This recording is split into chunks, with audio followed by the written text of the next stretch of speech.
I know na kahit kunyari mas magulo sa labas, alam ko, it will make a difference. I'm sorry, Lucarita ako na kung may mga nasabi akong ganun. Hindi. Sorry, Dad, kasi sobrang... Hindi ko alam kung paano ko lalabas yung galit ko. Hindi ko... Sabi niya po, wala naman po siyang pakialam sa sasabihin ng tao. Pero ako, honestly po, yun nga, hindi po yun yung pagkakilala ko sa kanya. Yun nga, at sinabi ko po kay Wenz na hindi ko po na-appreciate yung ginawa niya na yun nga, nagpaparinig po. Kasi yun nga, sabi ko nga sa kanya, parang nasasaktan po ako para doon po kay Gian po. Talaga ko naman talaga yun. Sinabi ko na ikaw ate ko, kaya ako takot na takot sa'yo. Daway na takot ako sa ate ko. You don't have to feel scared. Wala naman ako eh. Wala akong kwenta. Hindi ka walang kwenta. Alam mo yan. I'm sorry kung napafeel namin yun sa'yo. Hindi ko talaga nakita ang ganyan. Kailangan nila ako pakisamahan kasi ako yung nandito natira. Sorry ko ako yung natira. Sorry kung bumalik pa ako dito. Hindi. Na kailangan niyo ako pakisamahan. Hindi kami nagtsatsaga or hindi. Hindi. Kaya Sa ako nga sinasabi na mali ako kasi in-expect ko na kung paano ako magmahal, ganun din kayo sa akin.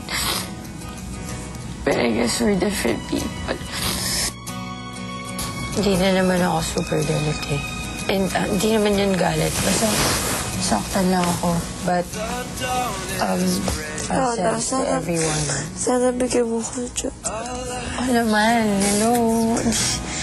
Ano ka ba feeling mo naman sa akin? Siyempre kung ako din magkakaroon ng gusto ko din magpapatawad ako for whatever reason ng mga tao. Nasaktan ko kahit hindi ko alam kung paano ko nasaktan. Tapos ako, hindi ko gagawin yun. Thank you for trying to approach me. And sorry sa mga lahat na sabi ko na galit ako. Alam ko hindi ka papayag. Pero hindi mo gusto. Pero may kailangan na talaga akong gawin. Sorry.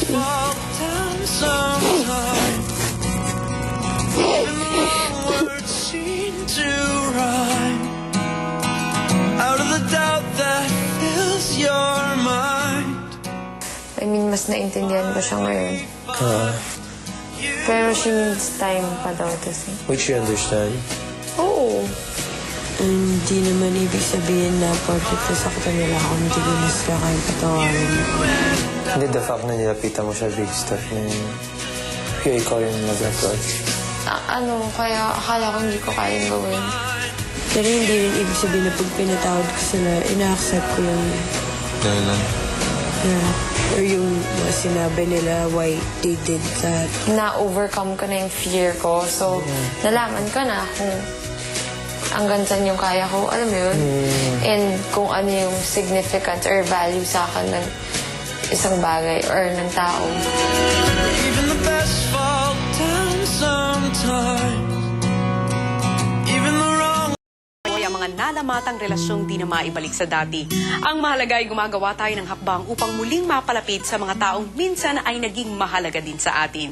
At ito nga ang sinusubukang gawin ngayon ni Beatrice, Gian at Wendy. Importante ang kanilang pag-aayos di lamang para sa kanilang mga sarili, kundi para rin magtagumpay ang kasal ni Jason at LV. Unti-unti na nating nakikita ang pagbubuo ng mga housemates ng big wedding ng dalawa sa pamamagitan ng iba't ibang task. Kahapon, kinakailangang tumayo ng mga housemates sa itaas ng big wedding cake para magkaroon sina Jason at LV ng cake sa kanilang kasal. Gumawa rin ng mga housemates ng damit pang kasal mula sa Manila paper para mapagkalooban naman ang ikakasal ng trahe de boda at suit. Sa gabing ito, mapapanood naman natin ang isa pang task na siguradong magpapainggrande sa kasal ni na Jason at LV. Narito panood yung lahat.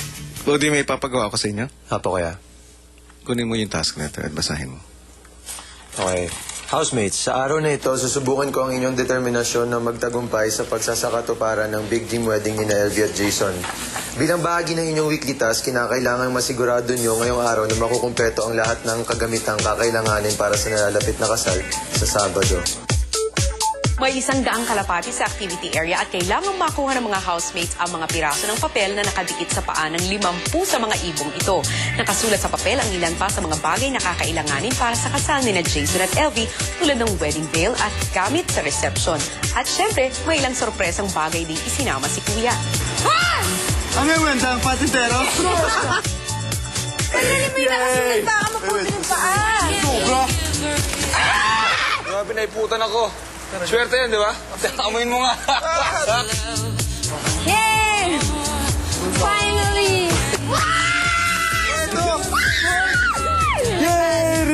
Ring pillows. Wedding guest book! Bones! Good! Hey, wala ka pala. Joke lang. Almost wala sila. Palengke basket. Kailangan ba yun? Special oatmeal. Uy! Ano to? Adult diapers. Ito. Bubblegum. Mountain bike. Huwag ka magulo. Ay, ay! Teka, huwag kang pumalag. Entourage! Gown! Chairs! Table! Wedding banner. Motif linens for decoration. Flowers for decoration. Isa ako, super struggle ako. Basta di na ako makulit. Dito na lang ako. Cody, huwag pag-initan ng mga ibon. Huwag pag-inita ng mga ibon na. Iba't ibang paraan na ginamit ng mga housemates para mahuli ang mga kalapati. Nilipat lang sila eh. Dapat na rin tayo yung pagkain. Sabag mo na dyan. Sabag mo lang. Doon ka. Pagkain na lang. Baka busog na yan. Pinapay ang kinakain yan. Pinapay, sige. Cake! Cake! Ito January. What?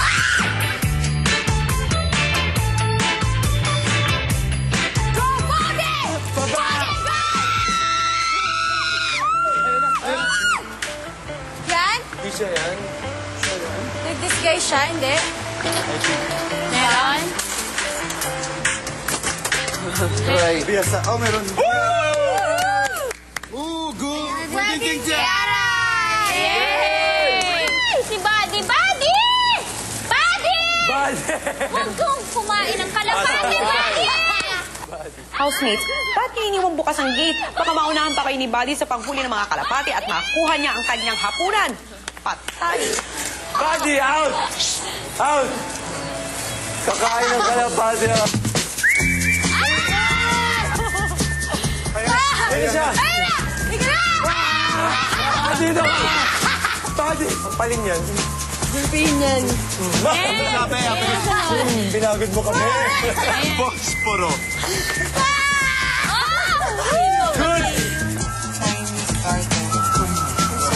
Babagsak ka na!